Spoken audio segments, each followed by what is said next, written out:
Welcome back to the channel. It is Ty with Crawl South Dakota RC, and we have got ourselves our first Trail Truck Tuesday. So we get out on the trail. Now, this segment, Trail Truck Tuesday, is going to be at least one Tuesday a month, and I'm going to take some time and go over some of the cool trucks that not only I've built, but maybe some of my friends have built, and even some of the stuff that you guys have built. I'll make sure to get some form of email or link in the description. So if you want your rig to be featured in a Trail Truck Tuesday, I'll make sure to take a segment to talk about it. Anyway, we're going to go ahead and jump right into my very first crawler. This one is actually really sentimental, and I figured we would go ahead and take some time to talk about it. I'll go over the different iterations it's seen, and then we will get out on the trails and do a little bit of running with it. So let's go ahead and I will give you a breakdown of what this is and all the different iterations it's been through. Now, this is an OG SCX10 Jeep Wrangler Unlimited Rubicon Kit. You can actually see I still have the box in the background. I don't know why I've held on to it for this long, but I'm kind of glad I did. This was my first crawler kit, and I was actually very excited to get this. Some backstory here. I am from the Champaign-Urbana, Illinois area, which, if many of you kind of pay attention to where a lot of different brands are from, Champaign is home to like Horizon Hobby, used to be Tower Hobbies, all of that. And I was always big into RCs, like the slashes and stuff like that. I got my first one at like 12. Now I remember when the AX10 came out and when the SCX10 came out, and man, I wanted one of those rigs so bad. But the thing about where I'm from is it's so flat. Like, it's so flat that you can watch your dog run away for 3 days, right? It's flat. So there's really nowhere to go out and do any crawling. There's no rocks. There's really not much to get out and do. So I could never justify saving up to buy one. And again, I was a kid when this thing came out. So, I was just mowing lawns at that point. Now, as time went on, I started working at hobby shops and things like that, and still just never could justify buying one because there was really no trails or places to crawl. So over time, I ended up moving away and I went to culinary school. And as a congratulations to getting into the school I wanted to go to and graduating high school, I bought this, my first crawler. Now, I bought it as the SCX10 Jeep Wrangler Unlimited Rubicon Kit. But the funny part about where I went to culinary school is it's also flat. There really was nowhere to go out crawling once I bought it. So I really just spent a whole entire year just slowly building it. And then eventually I had it all in one piece, but I didn't have anywhere to crawl. And I didn't even have electronics in it. Eventually, that led us to where we live now, and that is in the Black Hills of South Dakota. And there is more hiking and off-roading than I can even dream of. And that is where this got to start seeing some use. So we're going to talk about the first iteration right now. I was lucky enough to spend some time living in a state park out here that was huge. So where we lived had like no cell service, no internet. The closest hobby store was like an hour and a half away. But I ended up jumping on to eBay and I found some dirt cheap Chinese ESCs, right? Just like $5 for the thing. Said it would handle a 35 turn motor. So that's what I did. I ended up picking up one. I ended up using liquid tape, like one of the old RC Adventures videos from back in the day. The OGs will kind of remember that. I liquid taped the ESC. I threw in a Novak Terracrawler 35 turn sealed can brushed motor into this thing, and we were off to the races. Now that setup saw, had to have been 30, 40 miles of hiking within the first few months of me having it running. I had an absolute blast, and I was taking it everywhere with me. And it was pretty much bone stock, plastic links and all. Now, just like any off-roader, I like to go play in the mud, as you can see now, and as well as like the creek crossings and things like that. So I eventually fried that eBay $5 ESC. I upgraded to a Novak Rooster that a friend of mine back in Illinois had gotten in a trade and wasn't using. So he sent it to me. I liquid taped it up, threw that thing in here, and man, I ran the crap out of that Rooster all the way up until like a couple years ago. And keep in mind, I bought this truck over 11 years ago, 12 years ago. No, I bought this truck 13 years ago. And that Novak Rooster ended up in there after the second year I owned it. So that Novak rooster lasted a very long time. Now, as time went on, I rocked that Novak rooster as well as the 35 turn Terra Crawler motor for a long time. Then SSD came out with their plastic D60 housings for the SCX10, and as soon as I saw that released, oh my god, that was game changing for me in the aspect of it made it look so much more scale. You guys know the OG SCX10 axles, they're these big, bulky, like they look like a plastic axle, but those Dana 60 housings looked so cool. So I ended up ordering a set of those as well as ordering an SSD chassis mounted servo to go with it. Once again, that setup saw tons of beatings. At this point, we were probably well over 100 miles on the frame and how it was built. I mean, I really went out and ran it. I kept using that SCX10 JK body. I loved it. I chopped that thing up so many times to keep running it because I just loved that body. Now, eventually, the body's getting all worn out, and I went through and I painted up kind of like a Forest Service themed JK body, but I couldn't bring myself to destroy that one because at that point, those JK bodies were getting kind of hard to find. So I picked up the Axial New Kaiser body and painted that up, and that was one of my favorites. I actually wish I didn't get rid of it. Sadly, I did. I don't know where it went. I've been trying to find it, but that is one I wish I didn't get rid of. That was such a cool body, and I ran that for a long time too. Now, here's the thing though. At some point in time, I had been saving up and I ended up getting a couple, better jobs over time, and I was able to get to a point where I could get into full-size Jeeps. That was the ultimate goal and the dream. That's what got me into these 1/10 scale crawlers is one day I wanted to have a full-size crawler and a full-size off-road rig.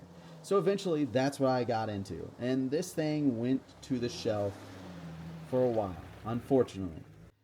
However, during a specific incident in our world history where everybody started spending a lot more time at home, even though I was still someone who was getting out and fishing, hiking, camping, the more time I was spending at home, this started coming off the shelf a little bit more. And I decided to revamp it for the fourth time, I think. Yeah, fourth time. And that is what puts us at the iteration you see before you now. So it is still our tried and true SCX10 2012 Wrangler Unlimited Rubicon kit. But it's got a different body. I picked up, whenever they had it, this was a body they discontinued really fast, the Ford Ranger single cab, just a cheap Amazon interior. Now, I always loved the Honcho when it came out, and I wanted a Honcho really bad. But by the time I bought this, I was a Jeep guy, so I got the Jeep Rubicon kit. So I ended up picking up a Honcho rear back half cage here, and I did the Ranger body. So we painted that up, we updated that.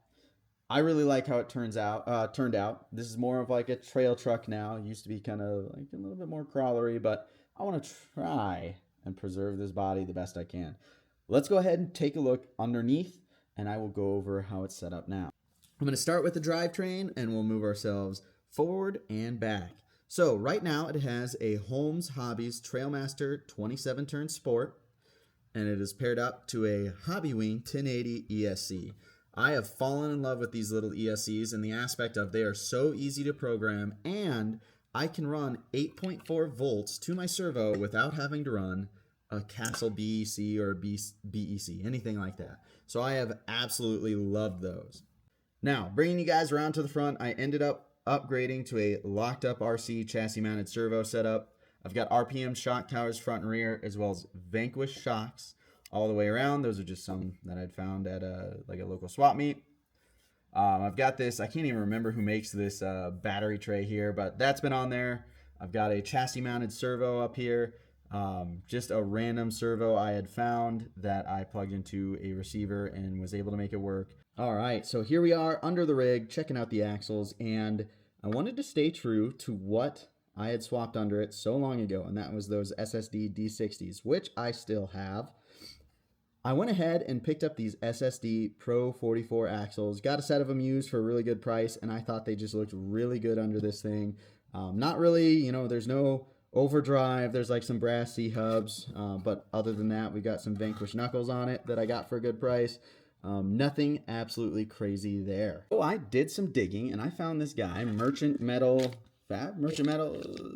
Anyway, I found this gentleman who sells leaf spring conversion kits for SCX10s, VS410s, all different types of platforms. So I went ahead and picked one up to swap into the rear of this thing. I'm going to leave the front coilovers just because, you know, in the real world, that's pretty much what you'd run. You would run your coilovers and then leaf springs in the rear. Actually, a guy I know here locally had a Ranger that was leaf spring in the rear and your coil spring and shock up front. He had a Dana 44 under it. So I kind of want to model it a little after that when it comes to the suspension setup. But we're not going to do that in this video. That video is going to be a separate install and crawl. What we're going to do next is take this out to a local spot to go do some crawling. Now radio-wise, I'm using a FlySky Noble 4 Pro. This is like my first time not using a Spectrum radio. I have always used those since the beginning of time. However, Spectrum has just become a little too unaffordable anymore. I mean, $70 to $120 per receiver is insane to me. And, you know, FlySky, it's not 100% better, but I mean, I can still get 2 receivers for like 65 bucks, and that wouldn't even get you 1 through Spectrum. So this is also kind of just the maiden voyage of the Noble Pro 4, but this is going to be a pretty difficult little obstacle, so let's see if we can do it here. I'll show you guys what's up. I'm going to try and bring my passenger side right through here and get the driver side up there, but this is like really off center. So if I can get, there we go. I don't know what the rear end's gonna do, but we're gonna use our slider. Oh yeah, that would have, oh yeah, we're gonna turn into it.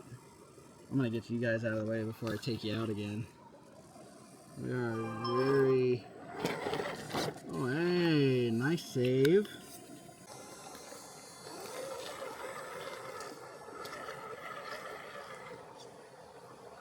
Oh man, there's a ton of wasp down here. I mean, it is a pretty hot day, so now bring you up there. Oh yeah, that would have taken out a door in the real world.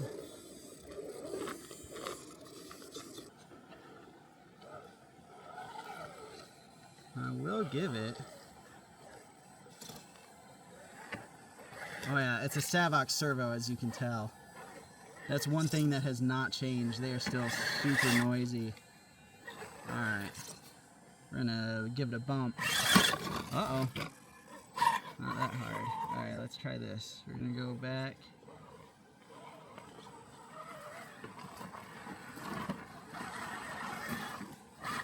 Okay. Let's go back. Let's get the front end. Alright, we're gonna bump it again. There we go. Oh.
All right, guys, that is all for this Trail Truck Tuesday. I had a lot of fun doing this, and I'm going to try and keep doing these at least one Tuesday out of every month.